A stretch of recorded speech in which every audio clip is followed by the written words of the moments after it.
Hello friends, Bulgaria की कुछ latest vacancies मैं आप लोगों के साथ शेयर करने जा रहा हूँ इस ब्लॉग में। देखिए, बुल्गारिया एक शेंगन जोन का मेंबर कंट्री है, यूरोपियन यूनियन का भी मेंबर कंट्री है और इससे पहले भी हमने बहुत सारे कैंडिडेट्स को जो है बुल्गारिया में मेंटोर किया है।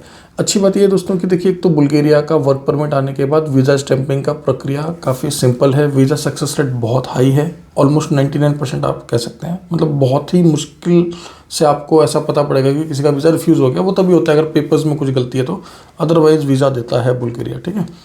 और पीआर लेना बुल्गारिया में आसान है क्योंकि 3 साल की टीआरसीज़ हैं। सेकंड रिन्यूअल के बाद आप फाइल लगा सकते हो। साथ ही साथ अगर आप हमारे थ्रू कहीं पर जाते हैं तो ऑफकोर्स हम आपको असिस्टेंस प्रोवाइड करते हैं। अगर आपको उसी देश में एम्प्लॉयर बदलना है या फिर आपको शेंगन के किसी और देश में जेन्युइनली माइग्रेट होना है तो उसमें जो भी बेस्ट पॉसिबिलिटीज़ हो सकती हैं, क्योंकि हर किसी के प्रोफाइल के हिसाब से, एक्सपीरियंस के हिसाब से, क्वालिफिकेशन के हिसाब से ही हम उनको ऑप्शंस दे सकते हैं। हर किसी की इच्छा अनुसार नहीं हो सकता, है ना।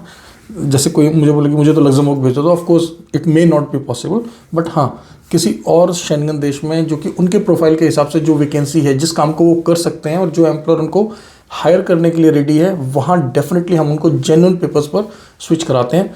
और अगर इस ब्लॉग को हमारा कोई भी भाई किसी शेंगन कंट्री से देख रहा है या किसी ऐसे कंट्री से देख रहा है जो शेंगन जोन का मेंबर तो नहीं है लेकिन यूरोपियन यूनियन का मेंबर कंट्री है, और लेट्स से कोई ऐसा यूरोपियन कंट्री जैसे कि सर्बिया या फिर आपका अल्बानिया या अर्मेनिया, अगर आप इन देशों से भी देख रहे हैं और आपका सपना है शेंगन जोन में जाने का जेन्युइन कागजों पे, तब भी आप हमें संपर्क करिए। हमारे पास राउंड द ईयर बहुत सारी अपॉर्चुनिटीज़ रहती हैं। यह बात मैं आपको हर एक ब्लॉग में बता रहा हूँ, ठीक है। कोई भी देश का नेशनलिटी हो, आपका कोई प्रॉब्लम नहीं है। बस आप जिस देश में अभी हैं वहाँ पर आप जेन्युइन कागजों पर गए हों, आप वहाँ इलीगल ना हो और आपके पेपर्स अभी वैलिड हों। ये 2-3 हमारी कंडीशंस हैं। या फिर अगर आपके डॉक्यूमेंट्स एक्सपायर हो गए हैं अनफॉर्चुनेटली, तो ज़्यादा टाइम ना गया हो, मान लो 1 से 2 महीना हुआ है, तब भी आपके लिए कुछ प्रयास किया जा सकता है। नाउ एनीवेज, ये जो बुल्गारिया की वैकेंसीज़ हैं ये उन सभी के लिए हैं जो कि भारत से सीधा शेंगन देशों में आवेदन करना चाहते हैं। ध्यान रहे, इन सभी वैकेंसीज़ के में जो भी मैंने काम बताया, यह काम आपको आना चाहिए, क्योंकि जानने के बाद आपको सीधा काम करना पड़ेगा। काम करेंगे, पैसा मिलेगा, सिंपल सा कॉन्सेप्ट है। कोई यहाँ पर ऐसा ना सोचे कि मुझे नहीं आता है तो जाके देख लूँगा, देखना नहीं है। अगर आपको नहीं आता है तो आप बाहर से सीख लें, अभी आपके पास समय है। छोटे छोटे काम है, 1-2 महीने 3 महीने में भी आप सीख लेंगे, तब भी आपका काम चल जाएगा। बट एटलीस्ट बेसिक नॉलेज होना बहुत ज़रूरी है। एज अ फ्रेशर अगर आप जाएंगे तो आपको दिक्कत होगा दोस्तों, ठीक है। तो क्या क्या वैकेंसीज हम समझ लेते हैं। हमें इंडस्ट्रियल मैकेनिक्स चाहिए। सैलरी यहाँ पर बहुत अच्छी मिल रही है, 1000 यूरो मिल रहा है, प्लस ओवर टाइम मिल रहा है। 1000 यूरो के हिसाब से आप देखिए, लाख रुपये से ऊपर आप यहाँ पर आराम से कमा लेंगे। इसके अलावा इंडस्ट्रियल फिटर्स हमें चाहिए, थ्रेड लूम मशीन ऑपरेटर्स हमें चाहिए और सीएनसी मशीन ऑपरेटर्स चाहिए। हमेशा मैं आप लोगों को बोलता हूँ कि सीएनसी मशीन ऑपरेटर्स की वैकेंसी राउंड द ईयर रहती हैं, ठीक है। वे भाई जो कि कंस्ट्रक्शन या सिविल का कोई काम नहीं सीख सकते, जिनको बहुत टफ लगता है, तो आप मशीन ऑपरेटर का काम सीख लो या फिर हैवी ड्राइवर का सीख लो, ये आसान है।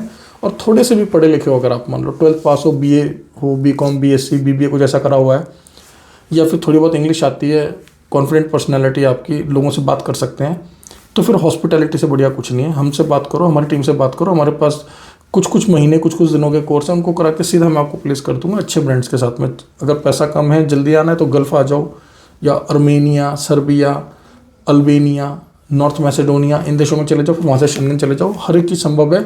लेकिन जो बेसिक पॉइंट्स हैं, जो मतलब मुख्य बिंदु हैं जिनका आपने ध्यान हमेशा रखना है, जहाँ पर आपने कॉम्प्रोमाइज़ नहीं करना, वो ये कि जानना है जेन्युइन तरीके से, जानना है जेन्युइन वर्क वीज़ा पर, रजिस्टर्ड एजेंसी के थ्रू जाना है। भारत सरकार विदेश मंत्रालय से लाइसेंस एजेंसी के थ्रू ही जाएं, और जहाँ पर भी जाएं वहाँ पर पहले 6 महीने 12 महीने काम करें, उसके बाद आगे स्विच करने का सोचें। जल्दबाजी में कुछ गड़बड़ ना करें, ठीक है दोस्तों। तो देखिए, हमारे पास हॉस्पिटल सैनिटरी वर्कर्स की कुछ वैकेंसीज हैं। अब ये सैनिटरी वर्कर्स का काम क्या होता है, देखिए हॉस्पिटल्स के अंदर जो साफ सफाई का काम करते हैं उनकी वैकेंसीज हैं। इसके अलावा हमें घर के लिए सर्वेंट्स चाहिए, हाउस मेड्स चाहिए, राइट, इनकी वैकेंसीज है। और हमें नैनीज भी चाहिए, राइट।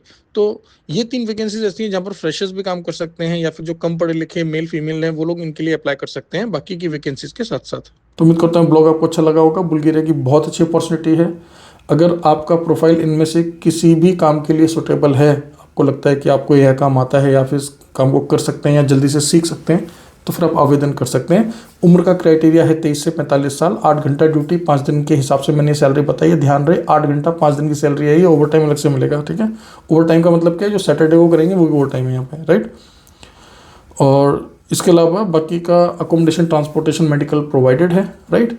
और डिटेल्स के लिए वर्किंग आवर्स में हमारे एडवाइजर से बात करें। Thank you very much, all the best.